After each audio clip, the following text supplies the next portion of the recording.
বন্ধুরা, গুজরাট ভ্রমণের শেষ পর্বে তোমাদের স্বাগত জানাই। গতকাল আমরা 8:45 ভেরাভেল থেকে ওখা টু আমেদাবাদ এক্সপ্রেসে চেপে পড়ি। পরের দিন ভোর 5টার সময় আমেদাবাদে এসে পৌঁছে গেলাম। আমাদের 10 দিনের গুজরাট ভ্রমণ আরম্ভ হয়েছিল পোরবন্দর থেকে আর শেষ হলো আমেদাবাদে এসে। স্টেশনের আশেপাশে অনেক হোটেল থাকলেও আমরা শান্ত নিরিবিলি পরিবেশের জন্য ভারত সেবাশ্রমে এসে উপস্থিত হলাম। ফ্রেশ হয়ে একটা টোটো ভাড়া করে আমরা আমেদাবাদ শহরে সাইট সিন দেখার জন্য বেরিয়ে পড়লাম। আমাদের প্রথম গন্তব্য ছিল সবরমতী আশ্রম, যা সবরমতী নদীর তীরেই গড়ে উঠেছে। গান্ধীজি এটি প্রতিষ্ঠা করেন 1915 সালে। কারাবাস ও বিদেশ ভ্রমণ বাদ দিয়ে গান্ধীজি এখানে স্ত্রী কস্তুরবা গান্ধী ও বিনোবা ভাবে সহ 12 বছর এখানে বসবাস করেছিলেন।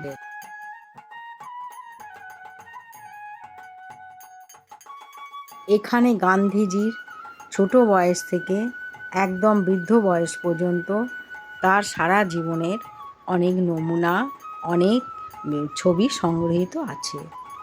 এখানে অনেক নামি দামি লোক এসেছেন, তাদের ছবিও সংরক্ষিত আছে। তাহলে আসুন বন্ধুরা, গান্ধীজির সংগ্রহশালা ঘুরে দেখা যাক। 1930 সালের 12ই মার্চ লবণ সত্যাগ্রহ বা ডান্ডি অভিযান এখান থেকেই শুরু হয়। এখানে তার ছবি দেখতে পাওয়া যাচ্ছে।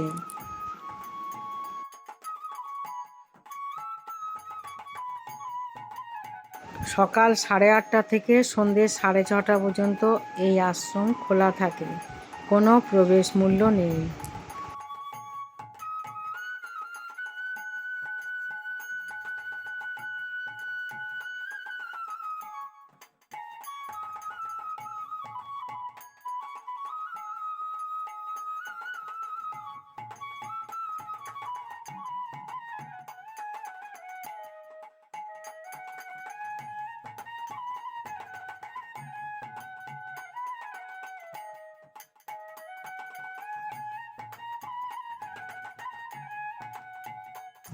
এই সেই সবরমতী নদী। এখান থেকে বেরিয়ে আমরা এসে পৌঁছালাম স্বামীনারায়ণ মন্দিরে, যার অপূর্ব কারুকার্য দেখে মন শান্তিতে ভরে যায়। বিগ্রহের ছবি তোলা নিষিদ্ধ, ছবিটি সংগৃহীত। পাথরে খোদাই করা অসংখ্য দেবদেবীর মূর্তি। পুরোটাই সাদা মার্বেল পাথরের তৈরি এই মন্দির এক অলৌকিক বার্তা বহন করে। সাদা মার্বেলের ওপরে সূক্ষ্ম কারুকার্য, এক অভূতপূর্ব স্থাপত্য শৈলী।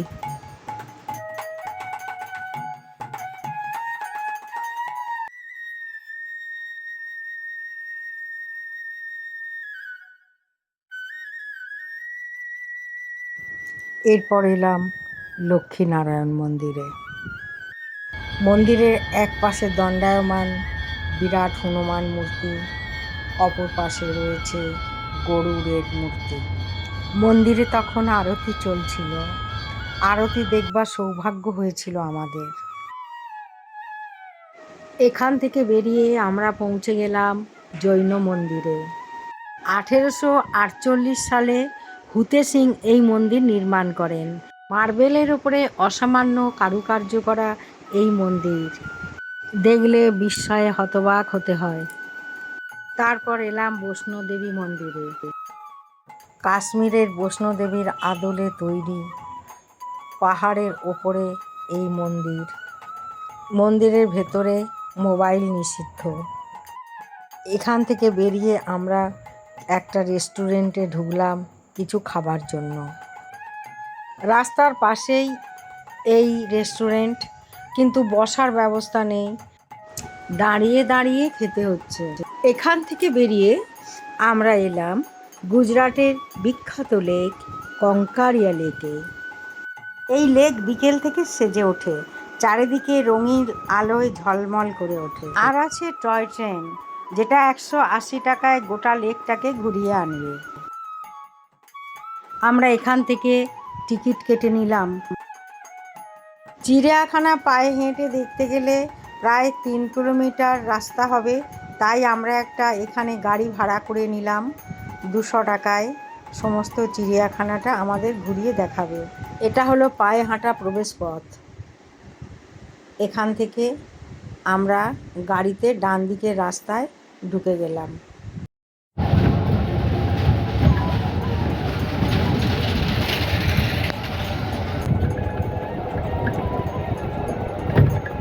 প্রথমে এলাম সাপের জায়গায়।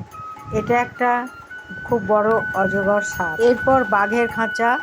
তারপর আর যা যা দেখলাম বন্ধুরা তোমাদের সাথে শেয়ার করছি।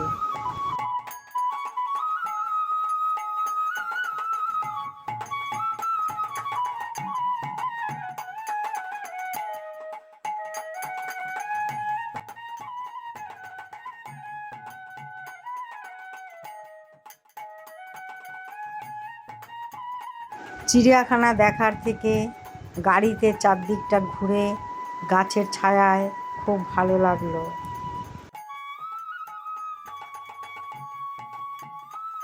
এখান থেকে আমাদের গাড়ি লেকের দিকে গেল, আর সেখানে আমরা লেকের সামনে নেমে পড়লাম।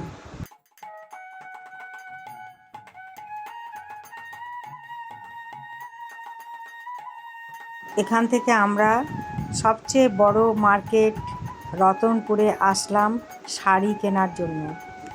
পরের দিন সকাল 7টায় আহমেদাবাদ টু দিল্লি আমাদের প্লেনের টিকিট ছিল। সে কারণ আমরা পরের দিনকে একটি ওলা বুক করে ভোর 4টের সময় বেরিয়ে পড়লাম এয়ারপোর্টের উদ্দেশ্যে। আমরা প্লেনে বসে গেছি। যথারীতি জানলা দিয়ে দেখতে পেলাম পূব দিকের আকাশ লালে লাল, সূর্যদেব উদিত হচ্ছেন। নিচে দেখা যাচ্ছে সবরমতী নদী আর আহমেদাবাদ শহর। ঠিক 2 ঘন্টা পর আমরা দিল্লি এয়ারপোর্টে এসে নামলাম। এয়ারপোর্টের লাউঞ্জ দারুণ সুন্দর করে সাজানো। এখান থেকে আমরা দুর্গাপুর আসব। ভায়া দিল্লি হয়ে আসতে হচ্ছে, টানা প্লেন ছিল না। এখান থেকে 1 ঘন্টা পর আমাদের ফ্লাইট ছিল। জানুয়ারি মাস, আহমেদাবাদে ফ্যান চালাতে হচ্ছিল, আর দিল্লিতে কনকনে ঠান্ডায় এসে খুবই কষ্ট হতে লাগলো। হোক 2 ঘন্টা পরেই আমরা এসে দুর্গাপুর এয়ারপোর্টে নামলাম। তখন প্রায় সন্ধে হয়ে এসেছে। আজ এখানেই আমার ভিডিও শেষ করলাম। দেখা হবে পরের ভিডিওতে। ভালো থেকো সবাই।